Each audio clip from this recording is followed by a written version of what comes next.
सो हमारी जो थर्ड है journal entry that was related to sale of asset. ठीक है, तो जब भी आप असेट बेचते हो तो ये उसकी एंट्री है। ठीक है, तो जब आप असेट बेचते हो, पैसे आते हैं ना आपके पास, तो रियल अकाउंट क्या कहता है?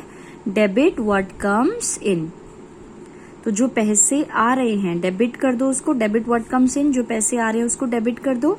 और असेट जा रही है, जब आप सेल करोगी तो असेट तो चली जाएगी, तो क्रेडिट व्हाट गोज आउट, जो जा रहा है उसको आप क्या करेंगे? क्रेडिट कर देंगे। क्लियर? तो bank account debit to assets ये एंट्री आप कब करोगे? जब आप सेल करोगे असेट्स को। जैसे आपने जब खरीदी थी तो आपने assets account debit to bank किया था ना, अब आप जब बेच रहे हो तो रिवर्स एंट्री हो जाएगी, bank account debit to assets. ठीक है, नेक्स्ट आ जाता है कि ये चीज डिपेंड करती है कि जब आपने असेट बेची तो असेट बेचने पे आपको प्रॉफिट हुआ या फिर आपको लॉस हुआ। तो प्रॉफिट हुआ on the sale of asset या फिर आपको लॉस हुआ on the sale of asset. ठीक है, तो अगर आपको प्रॉफिट हुआ है, क्या हुआ है? आपको प्रॉफिट हुआ है on the sale of asset, तो आप क्या करोगे? Assets account debit to statement of profit and loss लिखेंगे। ठीक है, प्रॉफिट एंड लॉस अकाउंट भी लिख सकते हैं, बट अभी स्टेटमेंट ऑफ P&L आपको लिखना पड़ेगा। ठीक है, लेकिन इन केस अगर आपको लॉस हुआ है तो आप इसी एंट्री को क्या कर देंगे?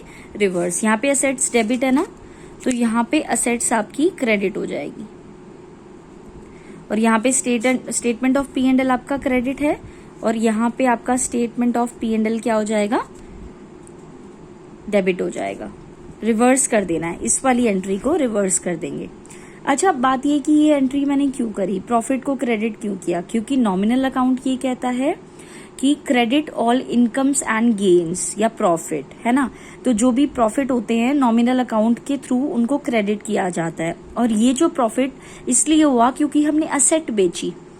ठीक है, तो असेट्स अकाउंट डेबिट आ गया इसलिए यहाँ पर। लेकिन अगर लॉस हुआ तो नॉमिनल अकाउंट क्या कहता है कि स्टेटमेंट ऑफ P&L यानी कि डेबिट करेंगे, क्योंकि नॉमिनल अकाउंट में सारे लॉसेस को डेबिट किया जाता है, और ये लॉस हुआ है असेट्स के बेचने पे, तो टू असेट्स अकाउंट आ गया।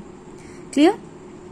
एक बार फिर दोबारा मैं आपको रिवाइज करा देती हूँ कि जब भी आप असेट खरीदेंगे तो अगर आप कैश में खरीद रहे हैं तो assets account debit to bank, अगर आप क्रेडिट पे खरीद रहे हैं यानी कि पैसे ना दे करके उधार पे खरीद रहे हैं तो assets account debit to vendor. जब आप डेप्रीसिएशन लगाएंगे तो depreciation account debit to asset. अगर आप बेच रहे हैं, सॉरी मैं इसकी नरेशन लिखना भूल गई, depreciation charge on asset. Narration is very important. ठीक है, बिना नरेशन के आपके नंबर कटते हैं। तो डेप्रीसिएशन टू असेट, अगर हम बेचेंगे तो bank account debit to asset, और बेचने पे सेल करने पे प्रॉफिट हो रहा है इन केस तो हम एंट्री करेंगे assets account debit to statement of P&L। अगर लॉस हो रहा है तो हम स्टेटमेंट ऑफ P&L को डेबिट कर देंगे टू असेट्स अकाउंट। इसकी नरेशन क्या होगी? Profit on sale of asset. ऊपर ये जो लिख रखी है ना उसी को नरेशन बना दीजिएगा आप, यहाँ पे जगह नहीं है तो सेम एज अबव लिख देती हूँ। क्लियर? ठीक है।